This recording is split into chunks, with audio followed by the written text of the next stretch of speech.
Pleasant good morning to each and one of you. Thank you for choosing Christian Radio 93.7 FM. My name is Richard Smith. This is the Belize Family Home Builders, and we're talking to Lisa Jamieson. And we are talking about how does a mom cope with a child with special needs. I know we're in a nation, we are in a world that is filled with kids with special needs, and some put high priority, some put no priority, some feel like a failure, some people feel like, why am I?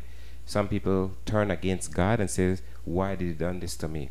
We'll be talking to Lisa, and of course hearing from Lisa. Lisa, welcome to my Refuge and Thank you. Belize Family Home Builders. Lisa, how long have you been living with a child with special needs? Our youngest daughter of 3 is named Carly, and she's 10 years old now. Mm-hmm. We really didn't have a diagnosis for Carly until she was almost 2.5. So for the first couple of years, even though we knew something was not right at all from pretty much the moment she was born, we really struggled with especially a sense that she was in a lot of pain. Mm-hmm. It took about 9 months and an evaluation with our school system before we began to understand that she had a very inefficient and disorganized sensory system that was part of the problem. And so we did begin doing some therapies with her. We had help through our school district as well as the medical system. Okay. They provided physical therapy, occupational therapy, and speech. But it wasn't until she started having seizures that we were able to get her diagnosed. And her diagnosis is actually Angelman syndrome. She's missing part of a chromosome,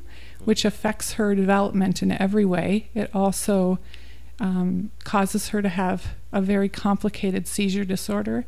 And it also explained a sleep disorder that she has that we had been struggling with from the moment that she was born.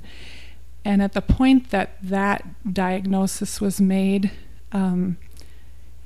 the permanence of the situation was overwhelming. Before that, we really just hoped that something that was going on with her might eventually be solved and that she would catch up.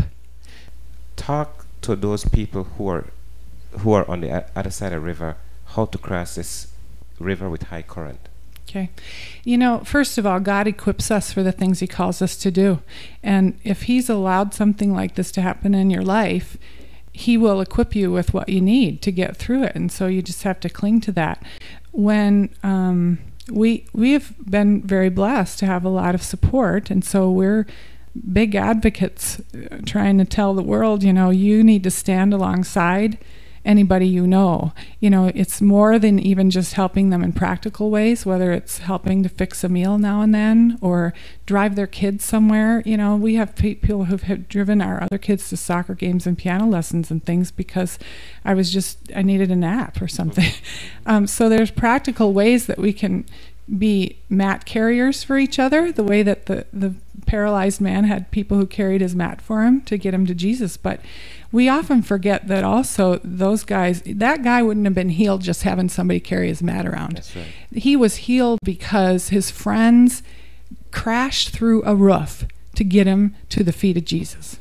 And I cannot tell you how many times my husband and I have been lifted in spirit because a friend, sometimes, often without even realizing the significance of the moment, sent a timely email with a scripture verse or made a phone call to just check in on us or asked us if we wanted to go out to dinner or invited our family over, you know. So there's definitely that part of it, but it's also recognizing those moments when God says, you've got to step out in faith and obedience and just trust that I'm going to make a way for this.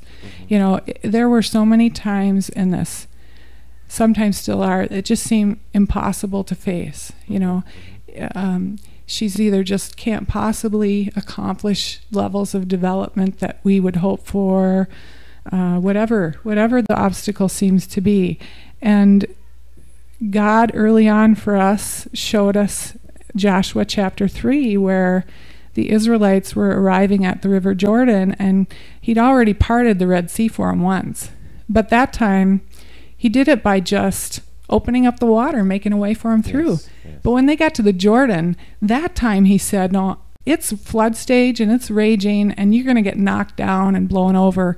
You can't possibly see the way across. But despite that, I want you to take a step into the water and then I'll part it. That time, he didn't part the water till they took the first step. And so there have been a number of times in our life and our journey with Carly where we've had to just step out in faith. Once was asking people to help us. You know, the worst and hardest thing to do in life is to be humble and vulnerable enough to say, I can't do this by myself. And yet, ironically, when my husband stood up in front of our church community and said to them, we don't need your money. We need your time. We want to do this. We feel God leading us to do this special program with our daughter, and it can only be done with the help of multiple people. And so we're just asking you to help. We're not asking you to do it out of any sense of obligation. But if you feel God nudging you that this is something he wants you to help with, we just ask you to listen to that. We had 60 people volunteer to help us, and almost all of them hung with us for the first 3 years of that program until we got to a point in her development where she no longer needed multiple people helping at a time through some body movement stuff and that kind of thing. It became more of a one-on-one thing. And so we kind of graduated out of that stage of the journey into a new thing. But for that season of her life, it involved an enormous community of people willing to walk with us to what we believed would be a promised land of sorts. And even in the midst of that, everyone was being touched. God was doing amazing things in other people's lives by what they were learning through what we were doing in our program, or by what they were learning about God as we'd watched this child development happening and began to appreciate even more the amazing complexity of how God created us. I mean, people who had had a stroke, who were helping with the program, were learning things that were helping them heal, you know. And so we began to have a whole different perspective even about what healing really means and about what perfection means and everything.